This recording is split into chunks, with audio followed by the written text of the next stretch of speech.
सत्संग के शब्दों को भी ध्यान लगाकर श्रवण किया करो। समय आपके पास में बहुत कम है।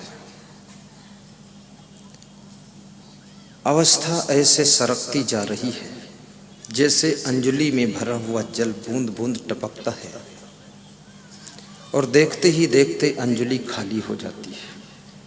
ऐसे एक दिन एक रात बीतते बीतते 100 वर्ष की जिंदगी निकल जाती है। अभी 103 वर्ष के बुजुर्ग लक्ष्मी नारायण शर्मा को आपने देखा।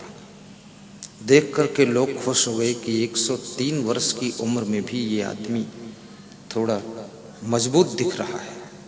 क्यों मजबूत दिख रहा है? क्योंकि ये टाटा कंपनी की हड्डियां हैं, उसकी बहुत मजबूत है, पुरानी हड्डियां हैं। थोड़ा सा दूध भी पिया करो, इससे हड्डी मजबूत होती है। आधा चम्मच घी खाया करो, इससे त्वचा पर चिकनाहट बनी रहती है। और गर्मी के महीने में 4 मुट्ठी मूंग की छिलके वाली दाल 1 मुट्ठी चावल के अनुपात से खिचड़ी बनाया करो। सुबह 8 बजे से लेकर 12 बजे के बीच में। स्वयं नहीं, अपनी वाइफ से बनवाया करो। और दूध शाम को गाय का दूध, भैंस का नहीं, गाय का, उसमें नींबू निचोड़ दिया करो, कागजी नींबू ढांक के रख दिया करो। सवेरे तक दूध वो फट कर दही हो जाएगा और उसको उस खिचड़ी के साथ खाइए। पेट के सारे रोगों का विनाश हो जाएगा और पेट में जठराग्नि इतनी पैदा होगी, इतनी भूख लगेगी कि आपके पेट में भस्मासुर पैदा हो जाएगा। बहुत भूख लगेगी।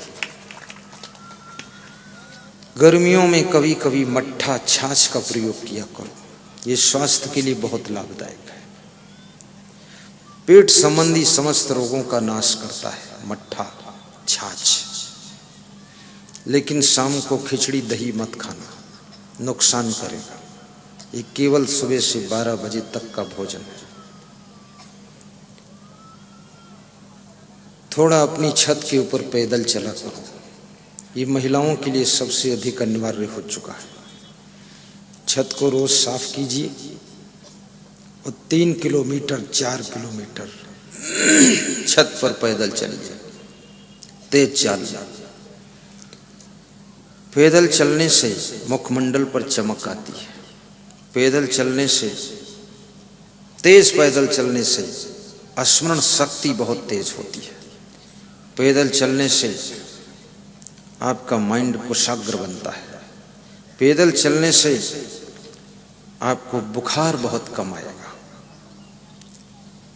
पैदल चलना स्वास्थ्य के लिए बहुत लाभदायक है। फिर भी जिनका स्वास्थ्य अच्छा ना हो, उनको थोड़ा दौड़ना चाहिए। दौड़ने से कपालभाति क्रिया शुरू होती है, जो बाबा रामदेव सिखाते हैं। कपालभाति ऐसे करते हैं। जब दौड़ोगे तो आपकी उल्टा सांस चलेगी। जैसे कुत्ता दौड़ता फिर हफता, वो कपालभाति होती है। ऐसे हफ हो जाना जरूरी है। इससे बहुत अच्छा स्वास्थ्य रहेगा। जब नींद लगे थोड़ा सो लीजिए। शाम को 9 बजे से पहले सोने की आदत मत बनाइए। 8 बजे से पहले जो शाम को सोते हैं उनकी बुद्धि का स्मरण कम हो जाता है। कम से कम 8:30-9 बज जाने चाहिए। सवेरे जो सूर्योदय के बाद जागते हैं, 8 बजे जागते, उनका स्मरण धीरे धीरे कम होता है। इसलिए सवेरे सूर्योदय के समय जागिए। जिस समय सूरज लाल रंग का दिखाई देता है, संतरा कलर का, टमाटर कलर का, उस समय उसका दर्शन कीजिए। सूर्य के सामने सूर्य नमस्कार कीजिए और लंबी सांस खींच करके 11 बार सांस खींचिए और छोड़िए सूर्य के सम्मुख। आपका मुखमंडल भी सूरज जैसा चमकने लगेगा।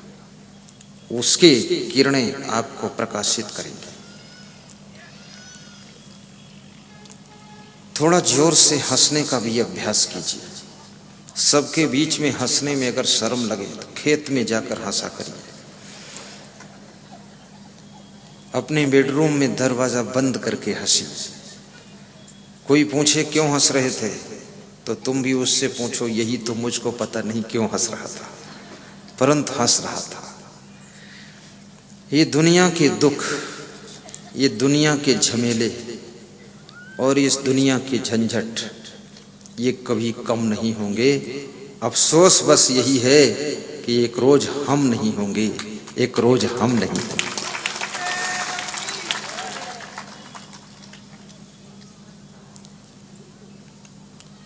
चालीस वर्ष की उम्र के पश्चात मीठा खाना कम कर दीजिए।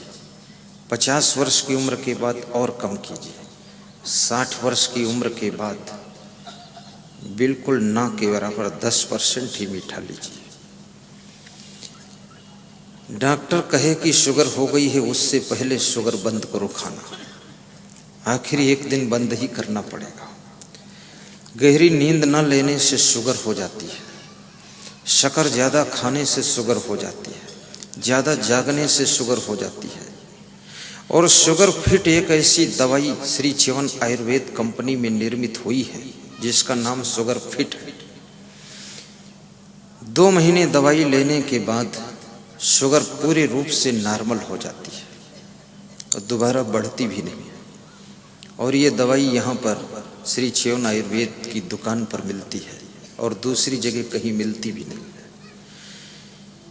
परंतु आप जोर से यदि हंसोगे आपकी शुगर नॉर्मल होना शुरू हो जाएगी।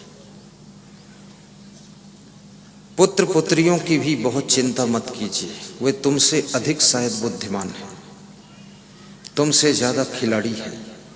बहुओं की भी चिंता में नींद हराम मत करो, वे बहुत ज्यादा चतुर हैं तुम्हारी बहुएं। वे तुमको भी रास्ता बता सकती इतनी बुद्धि है। पर सासू इसलिए तुम्हारा सम्मान करती हैं, तुम्हारी बात को सुनती है। कभी कभी शिष्य बहुत बुद्धिमान होता है, लेकिन याद रखना जो रिश्तों में हमसे बड़े हैं, हम उनसे कितना ही बुद्धिमान हों फिर भी उनका हमें सम्मान करना चाहिए। जो पद में बड़े हैं, हम कितने बुद्धिमान हों फिर भी उनका सम्मान करना चाहिए, क्योंकि रिश्तों का भी बड़ा महत्व होता है। और रिश्तों को जो सम्मान देता है वही फरिश्तों की ऊंचाई तक पहुंचता है। रिश्तों को बिगड़ने न दीजिए, कमजोर न होने दीजिए। रिश्ते बड़ी मुश्किल से बनते हैं, टूटते आसानी से हैं, निभते मेहनत से हैं और टूटने के बाद पुनः जोड़ने के लिए बहुत मशक्कत करो फिर भी जुड़ते नहीं हैं। रहीमन धागा प्रेम का मत तोड़ो चटकाए, टूटे से फिर न जुड़े जुड़े गांठ पड़ जाए। मनुष्य को अकेला बिठा दीजिए, उदास बैठा हुआ मिलेगा। किसी महिला को ले जाकर के उस नीम के पेड़ के नीचे बिठा दो, वो मुंह लटका के बैठी हुई उदास मिलेगी आपको। कोई पुरुष को आप अकेले बिठा दो, उदास दिखाई देगा। गुप्त रूप से कैमरे लगा दीजिए, उसका फोटो खींचे कैमरे, देखो उसका चेहरा कितना उदास हो जाएगा। लेकिन जब महिला महिलाओं के संग, पुरुष पुरुष के संग, नर नारी एक दूसरे के संग में पहुंचते हैं तो उनके चेहरे खिल जाते हैं, खुशियां आ जाती हैं। क्योंकि मनुष्य एक सामाजिक प्राणी है। अकेले में उदासी आती है और मेला में सबके साथ में बहुत बड़ी मन को खुशियां मिल जाती हैं। इसलिए रिश्तों को निभाना जरूरी होता है। जो रिश्तों को नहीं निभा पाता है वो अकेला हो जाता है। और आपकी उन्नति का आनंद तभी आता है जब आपके रिश्तों में भी मधुरता होती है। कभी कभी समय निकालकर अपने माता पिता से भी मोबाइल से बात किया करो।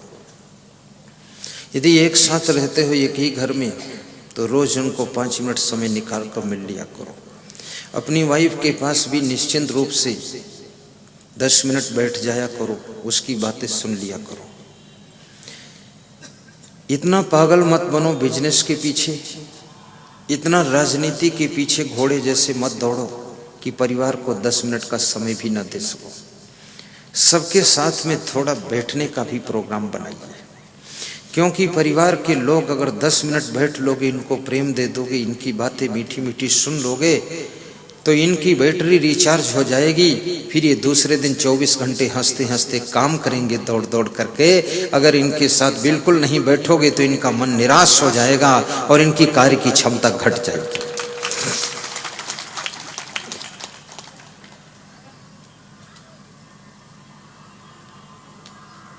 तो संत कबीर से पूछा गया कि संसार में तुमने क्या देखा है।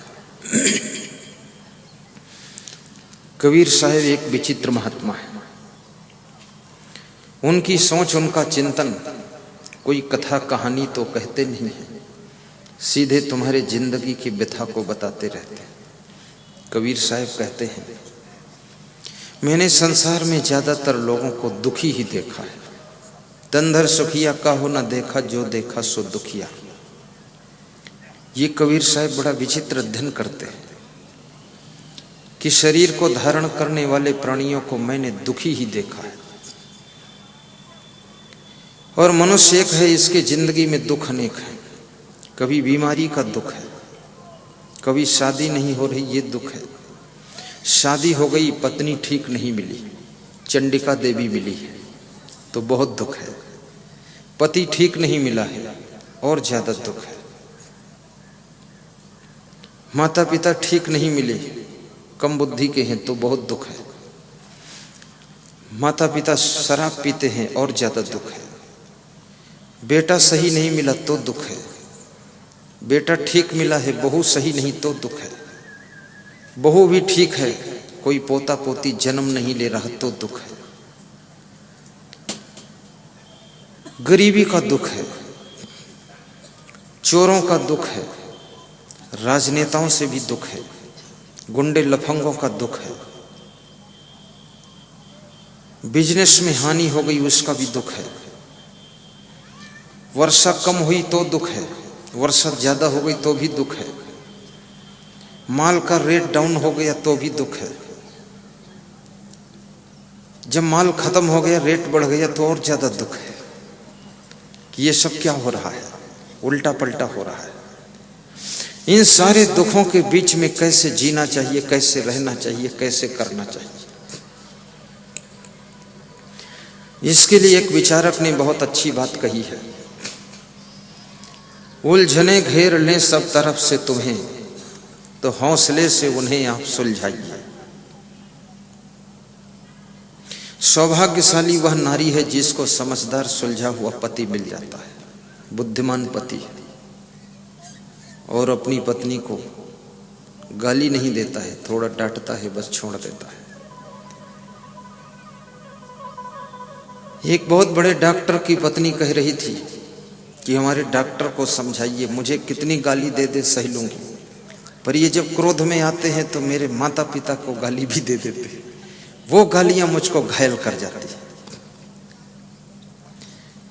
गाली देने वालों के लिए बहुत बड़ी सूचना है, आप जब गाली देते हो, जोश में देते हो, गुस्सा में देते हो, गाली देने के बाद तुम्हारा मन तो ठंडा हो जाता है, लेकिन जिसके लिए तुम गाली निकालते हो उसका मन 10 साल तक दुखी और व्यथित रहता है। आपकी गालियां बंदूक की गोली के ज्यादा घाव कर जाती है।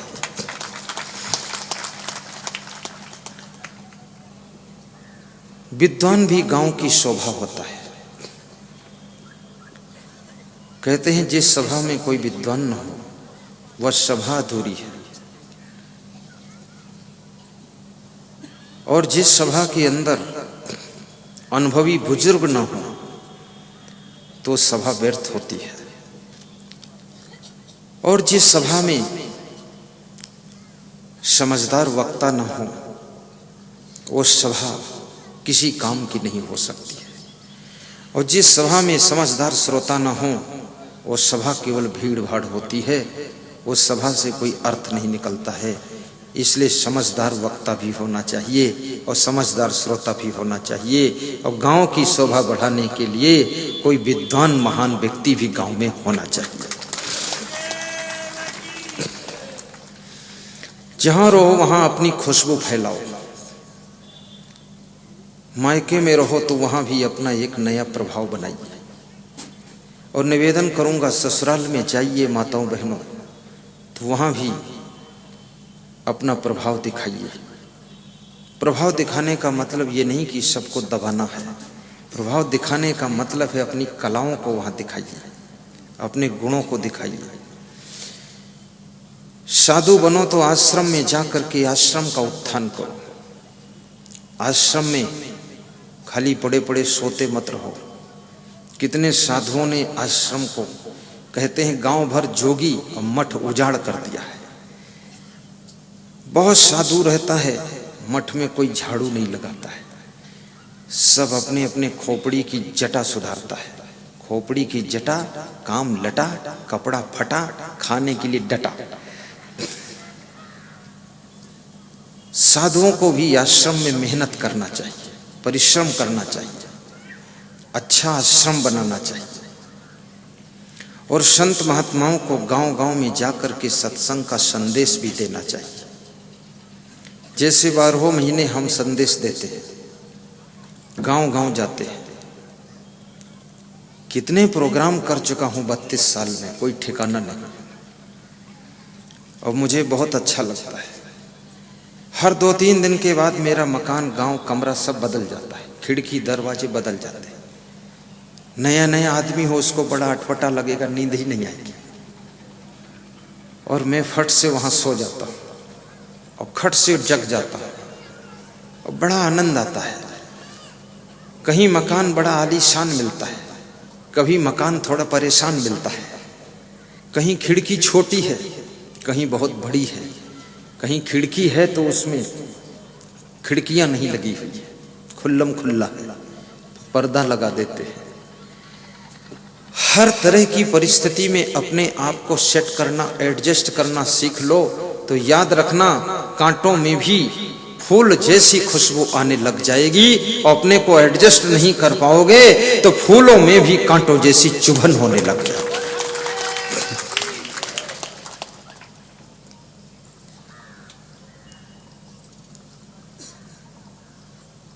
साहिब बंदगी भी बोल दिया करो,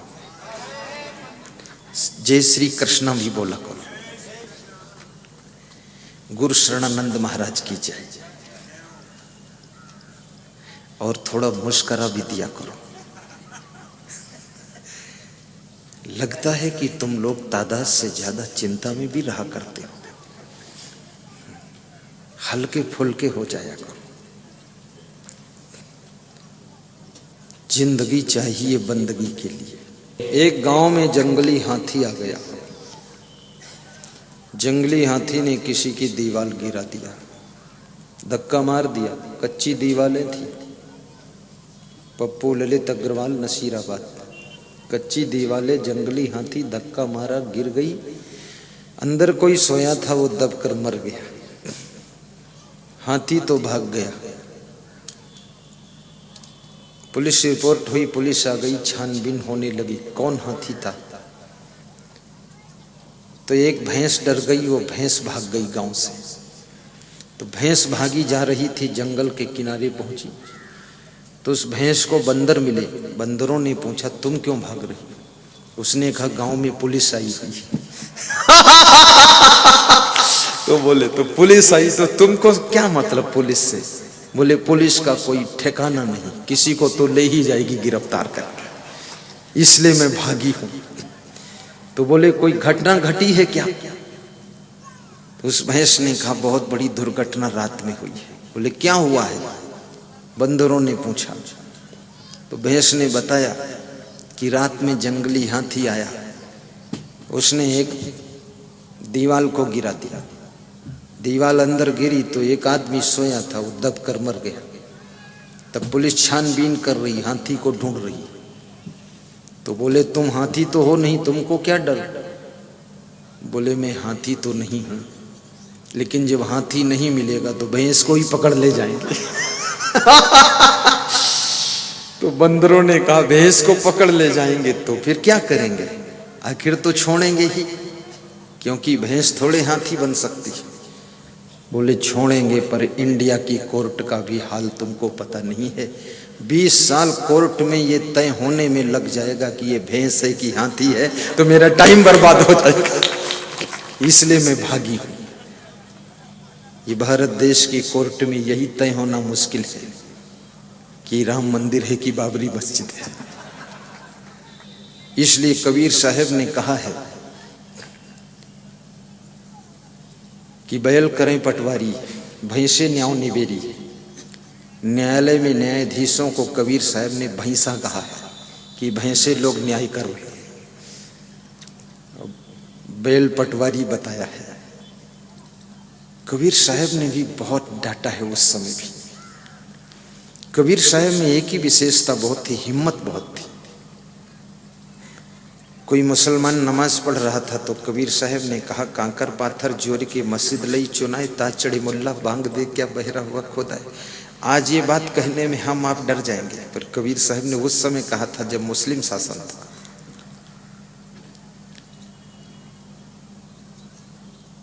और इतनी कड़क बात न कहते तो उनका नाम भी नहीं रहता, कुछ साफ सुथरा बोला है इसीलिए नाम। तो ऐसा हाल है भारत देश की कोर्ट का। इसलिए जिंदगी चाहिए बंदगी के लिए। चाणक्य कहते हैं जिसके घर में 3 बातें होती हैं,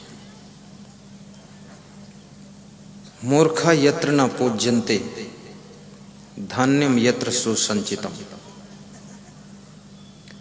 जिसके घर में कोई मूर्खता का काम नहीं करता है, उसके घर में लक्ष्मी का निवास रहता है। जिसके घर में मूर्खों का सम्मान भी नहीं होता है, बुद्धिमान का आदर होता है, उसके घर में लक्ष्मी कृपा करती है।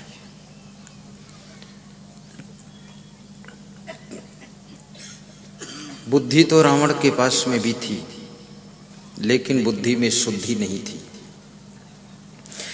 बुद्धि तो तुम्हारे प्रारब्ध के अनुसार भी मिल जाती है, परंतु बुद्धि में शुद्धि सत्संग की कृपा से आती है।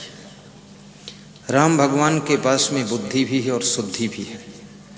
जिनके पास में बुद्धि और शुद्धि दोनों हैं उनको भगवान कहा गया, और जिनके पास केवल बुद्धि थी शुद्धि नहीं थी उनको रावण जैसा राक्षस कहा गया। इसलिए याद रखना, केवल बुद्धि होना ही सार्थक नहीं होता है, बुद्धि में शुद्धि होना जरूरी होता है। और शुद्धि केवल सत्संग के द्वारा ही बुद्धि की होती है, और वही सत्संग बकानी की धरा पर 3 दिनों से चल रहा है। अपनी अपनी बुद्धि को निःशुल्क शुद्ध करा लीजिए।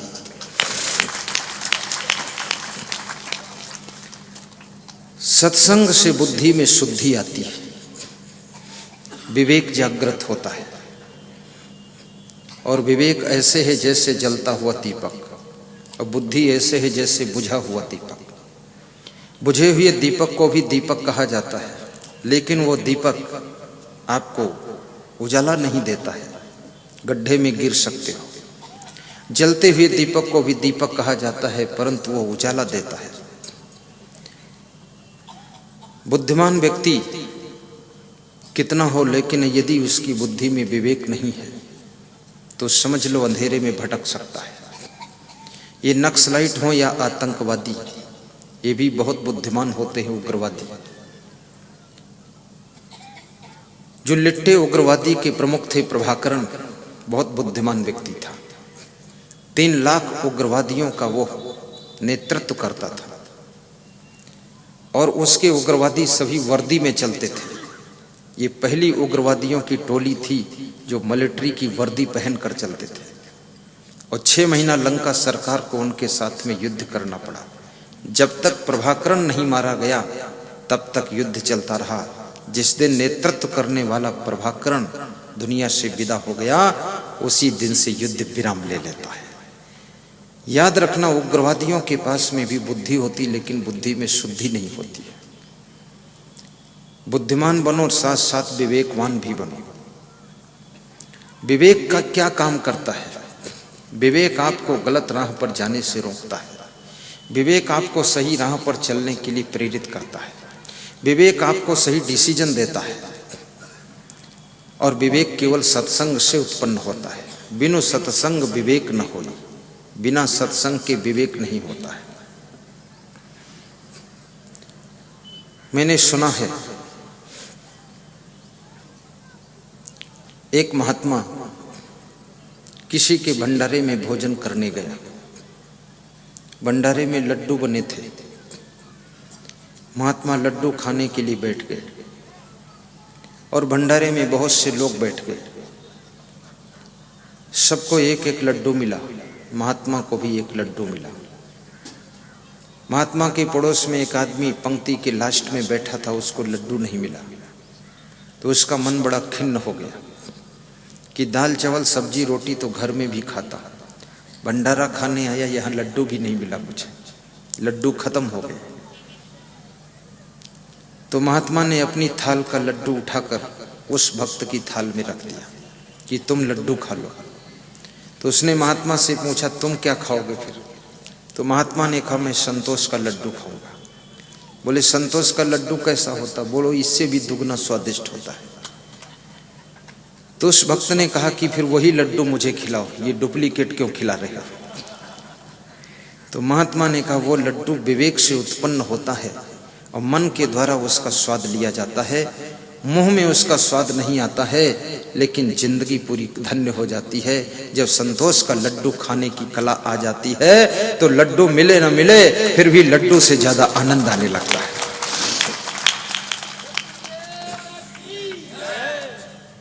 और YouTube में सत्संग सुनिए। YouTube साइकिल का टायर ट्यूब नहीं, मोबाइल का YouTube, उसमें प्रवचन सुनिए और उसको शेयर भी कीजिए और सब्सक्राइब कीजिए। तो जो प्रवचन नया लोड होगा वो तुम्हारे मोबाइल में फर्स्ट नंबर पर आ जाएगा।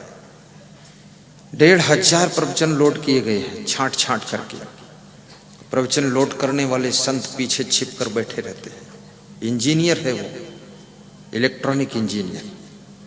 यहाँ प्रवचन चल रहा है, ये डायरेक्ट वो अंदर सब लोड कर रहे हैं।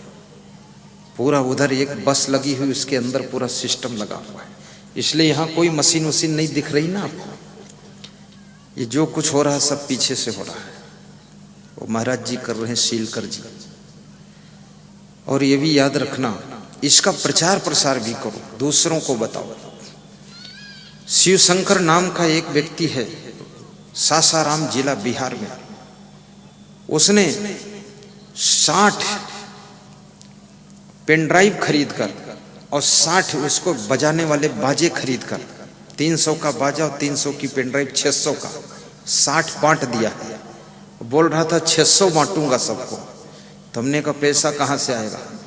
बोले आपका प्रवचन सुनकर बिजनेस बंद कर चुका था, फिर से बिजनेस चालू किया हूँ और 2 महीने में 4 लाख प्रॉफिट कमाया हूँ। बुढ़ापे में चालू कर दिया और बोला अब पैसा कमाऊंगा परमार्थ के लिए। बड़ा सत्संग बिहार में रखूंगा, देखने लायक होगा गुरुदेव। पूरे भारत देश के लोग वहां बुलाएंगे हम। शिव शंकर नाम है उनका। 600 पेन ड्राइव बांटने का प्लान, 60 बांट चुके हैं और बाजा भी बांटते हो खरीद करके, जिसमें पेन ड्राइव बचता है पूरा दे देते हैं कि सुनो आप प्रवचन।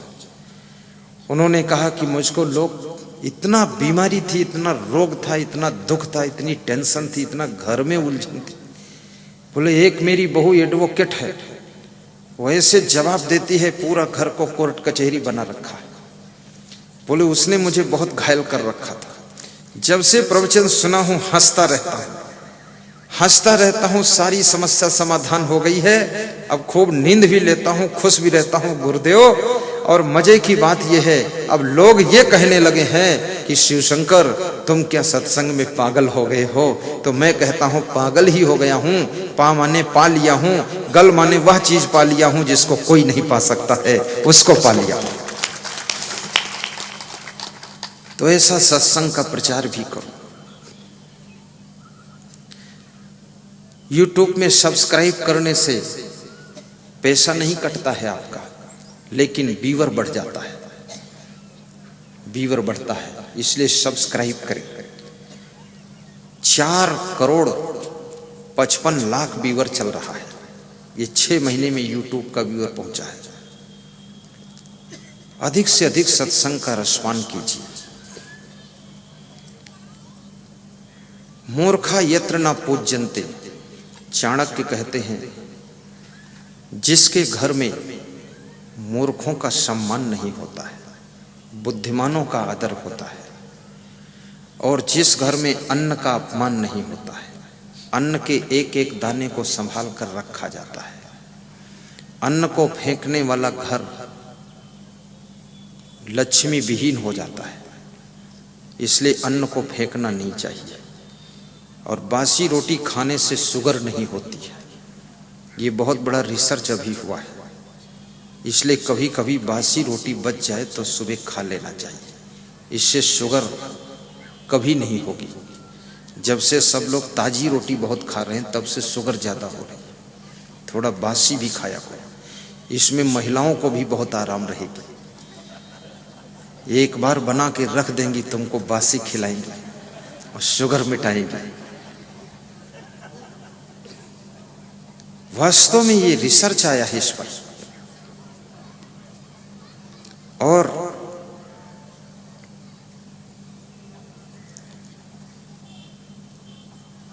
अन्न को उतना ही अपनी थाली में लीजिए जितना आपकी भूख है। थाली में जूठन मत छोड़िए, क्योंकि जूठन किसी महान पुरुष का जूठा खाया जाता है, मधुमक्खी का जूठा खाया जाता है। बछड़े के द्वारा गाय के स्तनों को जूठा करके वो दूध दूह लिया जाता है, लेकिन सबका जूठा कोई नहीं खाता है।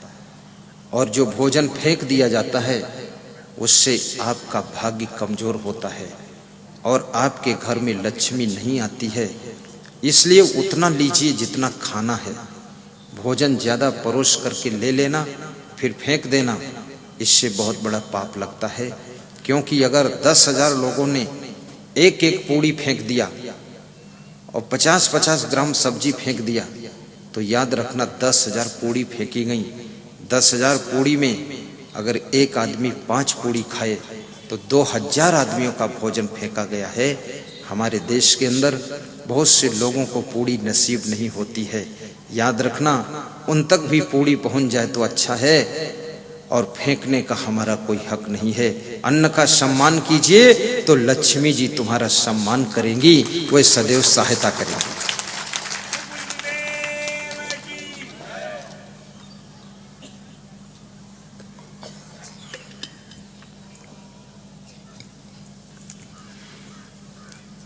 ये चाणक्य नीति में लिखा हुआ है। तीसरी बात बड़ी महत्वपूर्ण है, अंत पंक्ति है। थोड़ी देर में समय पर सत्संग का विराम भी करूंगा। प्रेम से बैठे रहना, कोई उबना डूबना मत। दाम्पत्य कलहो नास्ति, जिसके दंपति जीवन में कलह कलेश नहीं है उसके घर में लक्ष्मी आकर निवास करती है। अर्थात पति पत्नी में जहां झगड़ा नहीं होता है। पति कुछ बोल देता है तो पत्नी चुपचाप सुन लेती है। कोटा जिले में एक डॉक्टर रहता है, तो उसके घर में पधरौनी गया तो उसने कहा ये किराए का मकान है। तो हमने उनसे पूछा कब बनाओगे मकान अपना? तो उसकी पत्नी बोली जब डॉक्टर साहब बनाएंगे तो बन जाएगा। हमने कहा पूरे परिवार सहित सत्संग में आ जाते हो, घर की चिंता नहीं रखते? बोले डॉक्टर साहब का आदेश जो होता वही हम कर देते, अगर ये बोल देते हैं चलो सत्संग में तो हम सब बैठ जाते गाड़ी में। तुमने मकान नहीं बना है, इसमें तुम्हें दुख नहीं है? बोले कोई दुख नहीं है, डॉक्टर साहब जब बनाएंगे बन जाएगा, नहीं बनाएंगे तो किराए में रह लेंगे। 3 साल बाद मैं वहाँ फिर गया तो उनका आलीशान मकान बना हुआ था। फिर पधरौनी किया तो हमने कहा मकान तो बन गया? बोले डॉक्टर साहब ने बना दिया तो बन गया। कैसा स्वभाव सुंदर बना रखा है। तर्क वितर्क कुतर्क मत कीजिए, परस्पर में समता सुमत से रह लीजिए। सुना जाता है किसी गांव में एक गरीब परिवार रहता था। तो पति ने अपनी पत्नी से कहा कि गरीबी बहुत है, ससुराल से थोड़ा सहारा ले ले। जमाई यदि गरीब हो तो उसको अच्छी मदद भी कर देना। यदि तुम्हारे ससुराल वाले गरीब हो तो उनको भी मदद कर देना। मदद करना बहुत बड़ा धर्म माना गया है। सहयोग को भी धर्म कहा गया है। पंडित श्री राम शर्मा आचार्य ने कहा है, सहयोग देना सबसे बड़ा धर्म होता है। आपकी गाड़ी पंचर हो गई, अगर जैक का सहयोग न मिले तो पहिया स्टेपनी चेंज कैसे करोगे? इसलिए किसी की जिंदगी की जैक बन जाओगे तो उसकी स्टेपनी चेंज हो जाएगी, तो उसकी गाड़ी भी चलकर मंजिल पहुंच जाएगी। थोड़ा सा मदद कीजिए, अपनी बेटी को भी मदद कीजिए।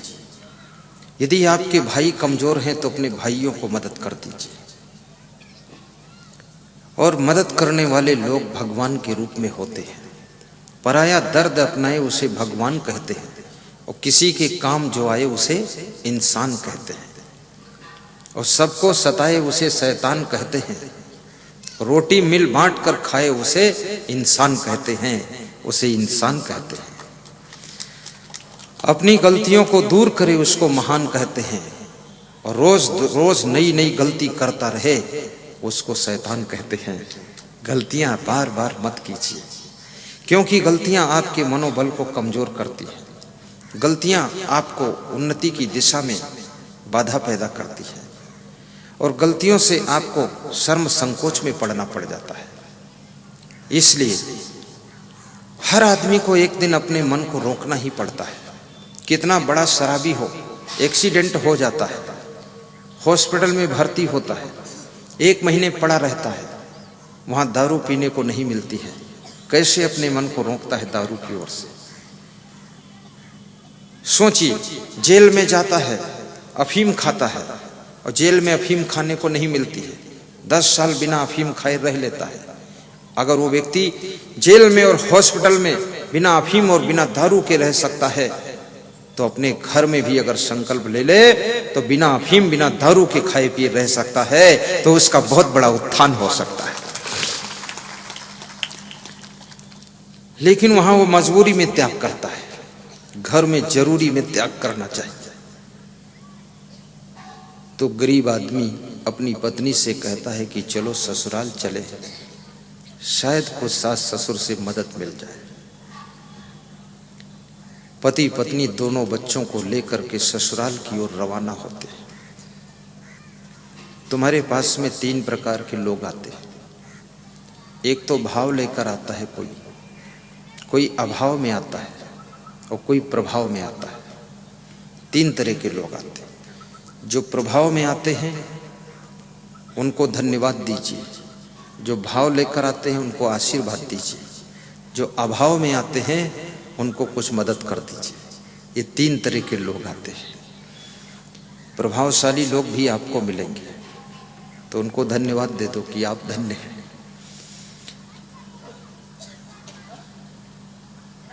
रास्ते में एक छोटा सा बगीचा आता है, बच्चे भूखे हो जाते हैं, रोने लग जाते हैं।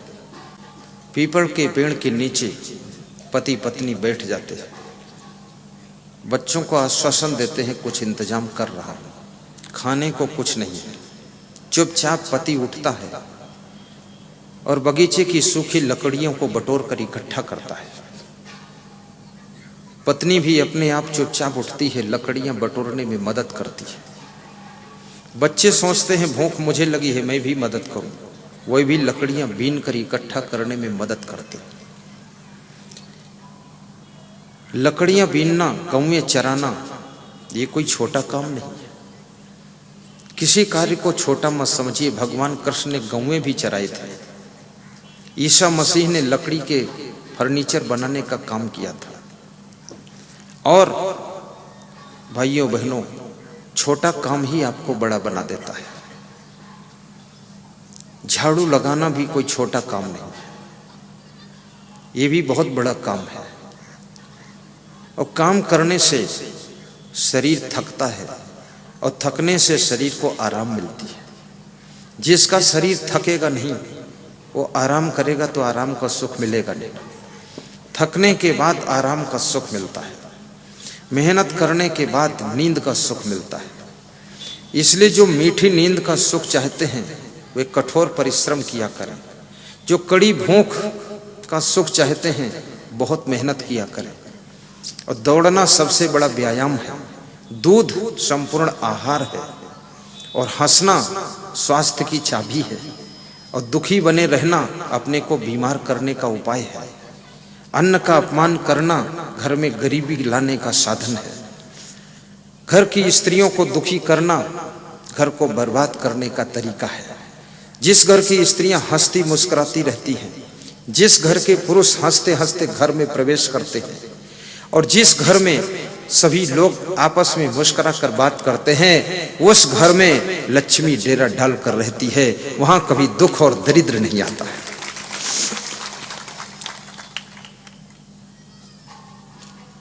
पीपल के वृक्ष के ऊपर ब्रह्म राक्षस रहता था। हमारे देवी देवता बहुत से वृक्षों पर रहते हैं। नीम के वृक्ष के ऊपर भगवती देवी और जिंद बाबा रहते हैं। पीपल के वृक्ष पर ब्रह्म बाबा रहते हैं। और हिंदू धर्म में जितने देवी देवता हैं, सौभाग्यशाली ये धर्म 33 करोड़ देवता है। और हिंदुस्तान की आबादी कितनी है? 131 करोड़। एक एक नर नारी के ऊपर 4-4 देवी देवता ड्यूटी लगाकर खड़े हैं। फिर भी ये मनुष्य बड़ा खतरनाक प्राणी है, फिर भी ये दारू पी लेता है चुपके से।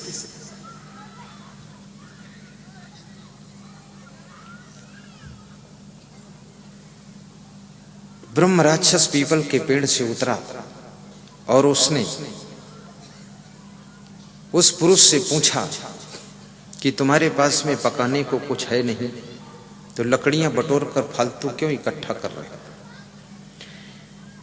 तो उस पुरुष के मुख से यह शब्द निकला कि मेरे पास पकाने के लिए कुछ नहीं है। ये तो तुम सच कह रहे हो, लेकिन हम तुमको पकाकर खा लेंगे, तुम तो हो ही। ब्रह्म राक्षस डर गया। उसने सोचा जिनके घर में इतनी एकता है, पति अपने आप लकड़ी बीन कर लाया है, पत्नी बिना कहे लकड़ी बीनने लगी है, बच्चे भी लकड़ी इकट्ठी करने में मदद करने लगे हैं, तो ये हमको भी पकड़कर पकाकर खा सकते हैं। ब्रह्म राक्षस ने कहा कि मुझे पकाकर मत खाइए, मैं आपको बहुत बड़ा खजाना बता दूंगा, इसको ले जाइए। इस पीपल के पेड़ के पूरब दिशा में 10 फीट की दूरी पर 5 फीट गहरे गड्ढे में सोना चांदी का खजाना है, ले जाओ, पर मुझे छोड़ दो। तो उस पुरुष ने कहा कि इस खजाना को खोद कर तुम दो। तो ब्रह्म राक्षस 2 घंटे खूब खोदता है कुदाल लेकर, और पति गठरी बांध लेता है खजाने की। जब पति गठरी बांध लेता तो पत्नी कहती है, क्या मैं खाली चलूंगी? मेरे सिर पर भी एक गठरी रखो। बच्चे रोने लग गए कि पिताजी मेरे सिर पर भी एक एक गठरी रखो। 10-10 किलो बच्चों के सिर पर भी रखा। सोना चांदी मिल गया, खजाना, तो भूल गया ससुराल को जाना और लौट कर आ गया अपने घर को। आदमी जब माला माल हो जाता है तो ससुराल भी कम जाने लग जाता है। जब तक फकत हाल रहता है तो ससुराल ज्यादा जाता है। लेकिन अपने सास ससुर को भी माता पिता के रूप में देखिए, उनका भी ख्याल कीजिए। यदि आप चाहते हो कि आपकी पत्नी आपके माता पिता का ज्यादा ख्याल करे, तो उसके माता पिता का तुम ख्याल किया करो। और ख्याल करो ना करो, लेकिन उनको थोड़ा प्रशंसा कर दिया करो कि आपके माता पिता महान हैं, जो तुम जैसी बेटी को जन्म दिया है और हमारे घर की शोभा तुमने आकर बढ़ाती है। ऐसे कुछ शब्दों का प्रयोग किया करो। और वास्तव में घर की शोभा नर नारियों से ही होती है। जिस घर में छोटे छोटे बच्चे खेलते ना हो आंगन में, और बहुओं की पायल न बजती हो बरामदों में, और महिलाएं न घूमती हो काम करने के लिए, वह घर घर नहीं शमशान घाट हो जाता है।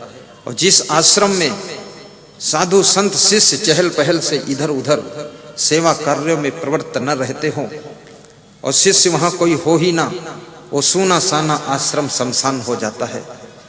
हमारे आश्रम में जब हम जाते हैं तो 50-60 शिष्य लोग सब इधर उधर किधर जिधर सब कार्यों में लगे रहते हैं। सेवा कार्य करते हैं तो हमारे गुरुजी बहुत खुश होते हैं, उनको बहुत अच्छा लगता है।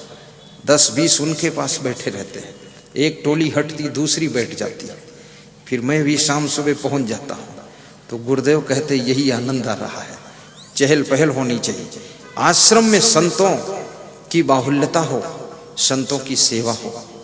और याद रखना प्रारब्ध बहुत बड़ा होता है।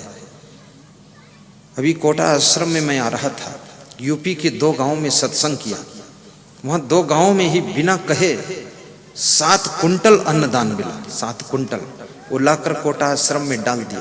तो वहां के संत 5-6 संत हैं, कह रहे थे कि ये तो हम 6 महीने खाएंगे।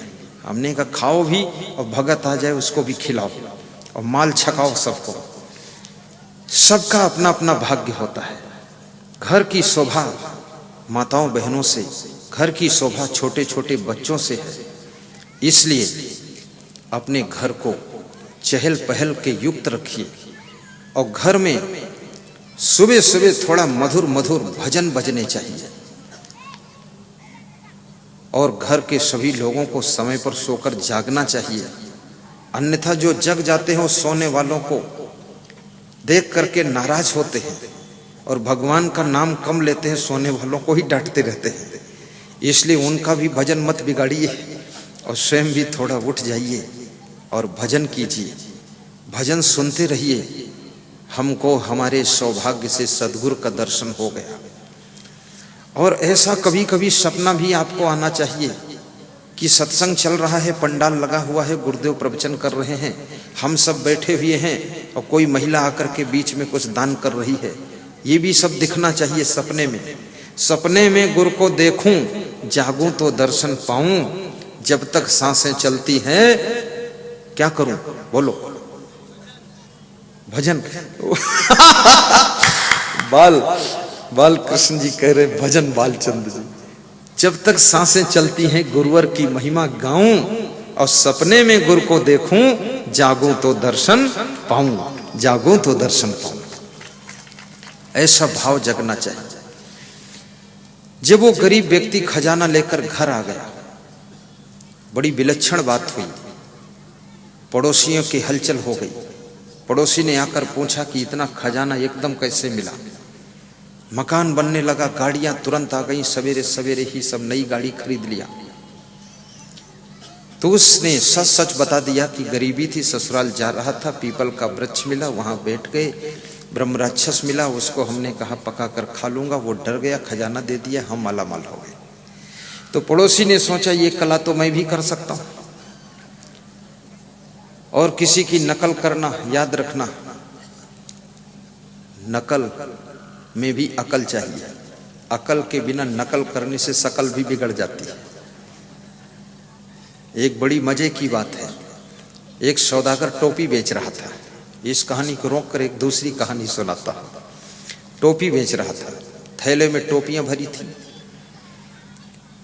टोपी बेचते बेचते थक गया तो एक बगीचे में जा करके किसी पेड़ के नीचे विश्राम करने लगा। नींद आ गई।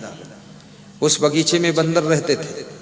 बंदर उतरे पेड़ों से, उसके थैले से टोपियां निकाल कर एक एक बंदर ने एक एक टोपी लगाकर पेड़ के ऊपर जाकर बैठ गए। जब सौदागर की नींद टूटी, देखा तो थैला खाली है, टोपियां हैं ही नहीं।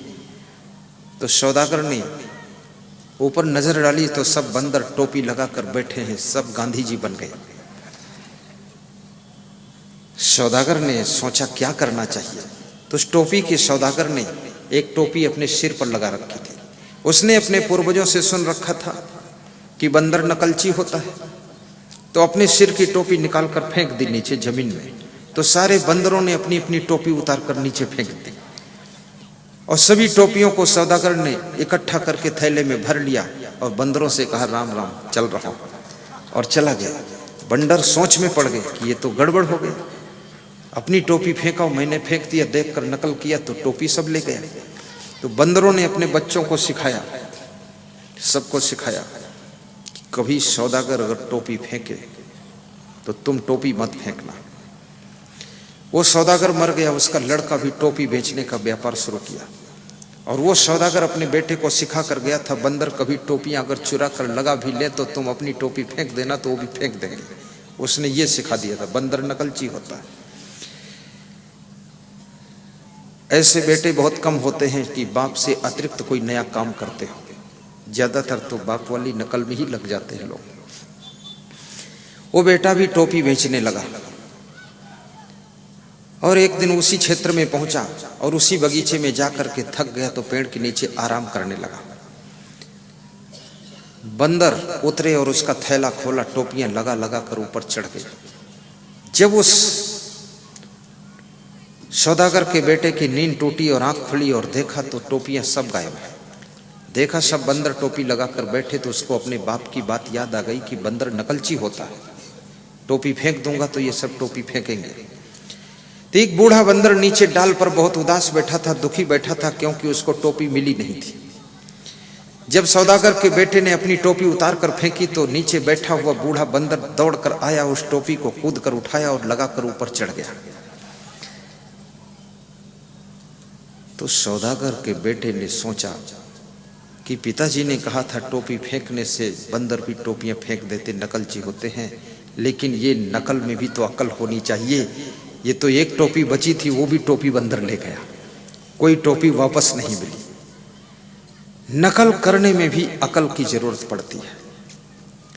तो पड़ोसी ने नकल किया, अपनी पत्नी से कहा गरीबी है चलो ससुराल। तो पत्नी ने कहा गरीबी तो नहीं, अपने घर तो ठीक ठाक। बोले चुप, जो मैं कहूं वो बोल, है गरीबी कहीं? तो पत्नी ने कहा है, चलो ठीक है। उसके भी 2 बच्चे थे, दोनों बच्चों को लेकर चल दिया। बच्चों को सिखा दिया कि जब बगीचे में पहुंचेंगे तो भूख के लिए रोने लग जाना। बच्चे बनावटी रोने लगे, पापा भूख लगी। पीपल के पेड़ के नीचे बैठ गए। पुरुष ने अपनी पत्नी से कहा कि जाओ लकड़ी बीन लाओ। पत्नी ने बच्चों से कहा तुम लकड़ी बीन लाओ। बच्चों ने कहा पापा तुम बीन लाओ।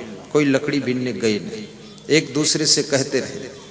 ब्रह्म राक्षस पीपल के पेड़ से उतरा और बोला कि तुम लकड़ी बीन कर इकट्ठा करके भी क्या करोगे, तुम्हारे पास पकाने को तो कुछ है नहीं। तो उस पुरुष ने कहा कि पकाने को नहीं है तो तुमको पका कर खा लेंगे। बोले हमको पकाकर खाने वाले खजाना लेकर जा चुके हैं, तुम हमको पकाकर नहीं खा सकते, हम तुमको कच्चा ही खा सकते हैं, क्योंकि तुम्हारे अंदर इतनी एकता नहीं, सुमत नहीं, प्रेम नहीं, आपस में एक दूसरे से लकड़ी बीनने के कह रहे हो, कोई लकड़ी अभी तक नहीं इकट्ठा कर पाए। तो जिसके घर में कोई परिश्रम करने वाला नहीं है वो हमको पकाकर नहीं खा सकता है। ब्रह्म राक्षस बहुत बड़ा मुंह फाड़ करके खाने के लिए दौड़ा। वे सभी अपना अपना सामान झोला छोड़कर भागकर जान बचाकर घर को आए। पड़ोसी से कहा कि वो तो ब्रह्म राक्षस हमको ही खा जाता, तुमने झूठ बोला, हमको फंसा दिया चक्कर में।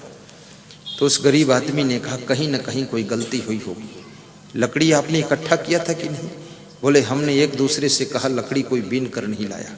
बोले बस यहीं से बात बनती है, जिस घर में बिना कहे लोग काम करना शुरू कर देते हैं, अपने मन से मेहनत करना शुरू कर देते हैं, अपनी अपनी कलाओं का गुणों का प्रयोग करना शुरू कर देते हैं, उस घर में ही खजाना पैदा होता है, बाकी घरों में खजाना नहीं पैदा होता। ऐसी मेहनत करना चाहिए।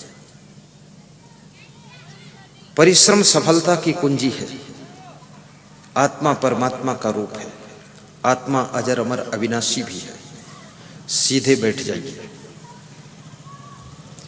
मूर्खा यत्र न पूज्यन्ते धान्यम यत्र सुसंचितम दाम्पत्य कलहो नास्ति श्री स्वयं आगता। जिसके घर में पति पत्नी में बहुत प्रेम रहता है उस घर में लक्ष्मी का निवास रहता है। घर में गम खा लेना थोड़े दिन का ये संगम है, ये शरीर हमेशा नहीं रहेगा। बड़े सौभाग्य से ये परिवार मिला है, इसके साथ में प्रेम से जी लो। संसार में और लेना देना क्या है? जितनी जिंदगी है 100 साल 50 साल की, उसको हंसते हंसते जिंदगी को बिता लीजिए। नंदलाल घाटिया, नारायण घाटिया, उनकी स्मृति के उपलक्ष्य में घाटिया परिवार के द्वारा सुखद सत्संग समागम हो रहा है। आज राधे श्याम घाटिया जी को प्रमुख श्रोता बनाकर वहां बिठाया गया है। वे भी मुस्कुरा रहे हैं कि आनंद आ रही है। और वास्तव में जिस घर में बुजुर्गों का सम्मान होता है वह घर बहुत उन्नति की ओर जाता है, बहुत शांति वहां रहती है। आज सभा में बैठे हुए नर नारियों को देख करके मन में बड़ी प्रसन्नता हुई है कि इतनी भारी संख्या में लोग एकत्र हुए हैं। ये कलयुग नहीं, यहाँ पर सतयुग आ गया है और आपके घरों में मंगल भवन बने, अमंगल दूर हो, आपकी वाणी मंगल वाणी हो और आपकी प्रसन्नता सदैव बनी रहे, आपका शरीर भी स्वस्थ रहे। और मन की शांति के लिए, मन की प्रसन्नता के लिए सत साहित्य सेंटर पर जाकर के प्रवचन की मेमोरी कार्ड, प्रवचन की पेन ड्राइव और प्रवचन की पुस्तकें, बरसे कंबल भीजे पानी जीने की राह, ये खरीद करके पढ़िए, इससे आपको शांति मिलेगी। जिनके घर में भूत प्रेत का प्रभाव ज़्यादा दिख रहा है, वह लोग अपने घरों में महान संत पुरुषों के चित्र लगाकर दर्शन करें, भूत प्रेत का प्रभाव खत्म हो जाएगा। और जिनके घरों में लक्ष्मी कृपा नहीं कर रही है, वे सुबह शाम अपने घर में साउंड सिस्टम के द्वारा भजन की आवाज़ को झंकार सहित बजाएं और सुने, घर में धीरे बोलें और प्रसन्न चित्त रहें, उनके घर में लक्ष्मी की कृपा होगी। और जिनका स्वास्थ्य अच्छा नहीं रहता है, कोई न कोई बीमारी सदैव लगी ही रहती है, वे धूप का सेवन करें, सूर्य भगवान का दर्शन करें, अधिक से अधिक उनके शरीर में 2 घंटे कड़ी धूप लग जाए। धूप से विटामिन डी मिलता है, बुद्धि तेज होती है, धूप से आपकी हड्डी का स्ट्रक्चर मजबूत होता है। और हाथ पांव धोकर, मुंह धोकर के रात्रि में विश्राम करें और भोजन के पश्चात, भोजन के पूर्व लघुशंका जरूर जाए, इससे गैस ट्रबल की बीमारी नहीं होगी। घुटनों में यदि बहुत दर्द होता है तो घुटनों का थोड़ा व्यायाम करें। कमर में दर्द है, मयूर आसन करें, कमर का दर्द खत्म होगा। और ठंडी से अपने को बचाएं। और निवेदन करूंगा, भोजन कम करें, पानी ज़्यादा पिएं, हंसमुख बदन बनाए रखें, किसी बात को मन में गांठ बनाकर ना रहें, किसी से नाराज ना रहें। कोई बात भी हो जाए 10 मिनट बाद अपने को नॉर्मल कर लें। बाल अवस्था का सदुपयोग कीजिए, जवानी में उन्नति की ओर सोचिए। यहाँ च्यवन आयुर्वेद सेंटर की दुकान आई है, वहाँ पर ऐसी ऐसी रामबाण औषधियाँ हैं जो आपकी जड़ से बीमारियों को निपटाएंगे।